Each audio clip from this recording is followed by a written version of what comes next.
हम लोग रोजाना अपने घरों में जिस घी को इस्तेमाल करते हैं, आज उन्हीं में से मैं दो बड़े ब्रांडों को ले आया हूँ। अब इससे हम लोग बनाएंगे चावल और देखते हैं इन दोनों घी में से कौन सा घी हमारी सेहत को नुकसान भी कम पहुंचाता है और हमारे चावलों को डिलीशियस भी बनाता है। सबसे पहले देगे पकाने के लिए हम लोगों ने टोए भी लगा लिए होते हैं और हमारी देगें भी आ गई होती हैं। अब ये वो घी की कंपनियां हैं जो उसको पूरा पाकिस्तान जानता है। मतलब ये कि पाकिस्तान का कोई ऐसा बच्चा नहीं होगा जो इन दोनों कंपनियों को ना जानता हो। हमारा पकवान दो देगों को लाता है और उसमें से एक में डाल देता है किसान घी और दूसरे में डाल देता है तहफ़्फ़ुज़। अब इन घी के दरमियान फर्क तो अभी से ही नजर आ रहा था, लेकिन हमें इंतजार थी चावलों के पक जाने की। बाकी आप लोगों को क्या लगता है कौन सा घी जीत जाएगा? आप लोगों ने कमेंट बॉक्स में पहले से ही हाजिरी लगवा लेनी है। दोनों देगों को चूल्हे के ऊपर चढ़ाकर हम लोगों ने इनको पकाना शुरू कर दिया। आप लोगों के इल्म में इजाफा करता चलूं, हम लोगों ने इनमें सारी चीजें बराबर डाली होती है। अगर फर्क रखा होता है तो सिर्फ घी का। ये चावल हम लोगों ने छोले वाले पकाने होते हैं, इसी वजह से हम लोगों ने दो थालों में बराबर क्वांटिटी में छोले रखे हुए होते हैं। छोले वगैरह डालने के बाद अब मैं आप लोगों को एक और बात बता दूं कि घी के कितने नुकसान होते हैं। वनस्पति घी के कुछ नुकसानात हो सकते हैं,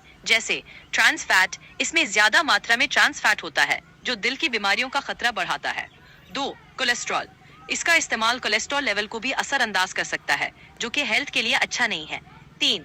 न्यूट्रिएंट्स। वनस्पति घी में नेचुरल न्यूट्रिएंट्स कम होते हैं जो आपको नेचुरल घी से मिलते हैं, तो मॉडरेशन में इस्तेमाल करना बेहतर है। मेरे कहने से आप लोग घी को छोड़कर कोई ऑयल इस्तेमाल कर लें, बाकी आप लोगों की मर्जी है। कुछ देर के बाद हमारे चावल पककर तैयार हो जाते हैं। अब हम लोगों ने इनको दम पर रख दिया। सबसे पहले हमारी जो देग पककर तैयार हुई थी वो थी तहफ़्फ़ुज़ की। 3 से 4 मिनट मजीद इंतजार करने के बाद हमारी दूसरी देग भी पककर तैयार हो गई होती है। सबसे पहले हम लोगों ने उसको नीचे उतारा। नीचे उतार कर उसके चावलों को हला चुला करके हम लोगों ने उसके ऊपर ढकना देकर पास ही कोयले छिड़क दिए। मजीद आधा घंटा इंतजार करने के बाद हमारी देगें मुकम्मल तौर पर पक गई होती हैं। जैसे ही हमारे पकवान साहब ने ढक्कन को हटाया तो मेरे दिल से एक ही आवाज निकली, वाह यार चस्सी चवाड़ी थी। चावल वगैरह तो बन गए थे, लेकिन पकवान साहब ने एक ही रट लगाई हुई थी, मुझे थोड़े से चावल उठाने दो वरना मेरी बीवी मुझे घर नहीं आने देगी। अब कौन कौन इस भाई की तरह मजलूम है? अगर कोई चीज घर ना लेके जाओ तो आपको घर में नहीं आने देती, तो कमेंट बॉक्स में जरूर बताना। अब बारी आ गई होती है इन चावलों का रिव्यू करने की। सबसे पहले आपका भाई उठाता है किसान घी में बने हुए चावलों की प्लेट। जैसे इसका लुकमा ट्राई किया तो मुझे कुछ समझ नहीं आ रहा था, फिर आपके भाई ने एक दूसरा लुकमा बनाकर जैसे ही खाया तो चस्सी आ गई। किसान घी में जो चावल बने हुए थे उनको रखकर फिर आपका भाई उठा लेता है तहफ़्फ़ुज़ वाले चावल। अब जैसे मैंने इसका लुकमा ट्राई किया, इसकी भी मुझे टेस्ट की समझ नहीं आ रही थी। जब दूसरा लुकमा ट्राई किया तो सेम ऐसे ही टेस्ट था जैसे किसान घी का था। अब मैं आप लोगों को एक राज की बात बता दूं, ये खैरात मेरे कजनों ने की होती है, जिसकी वजह से मेरे पास एक ही देख के चावल आए होते हैं और इसी वजह से इन दोनों का टेस्ट सेम ही था। बाकी अब आप लोगों को मेरा ये चावलों वाला कंपैरिजन व्लॉग कैसा लगा आप लोगों ने कमेंट बॉक्स में जरूर बताना है। अब मुझे दें इजाजत, हम लोग मिलते हैं नेक्स्ट व्लॉग में। तब तक के लिए अल्लाह हाफिज।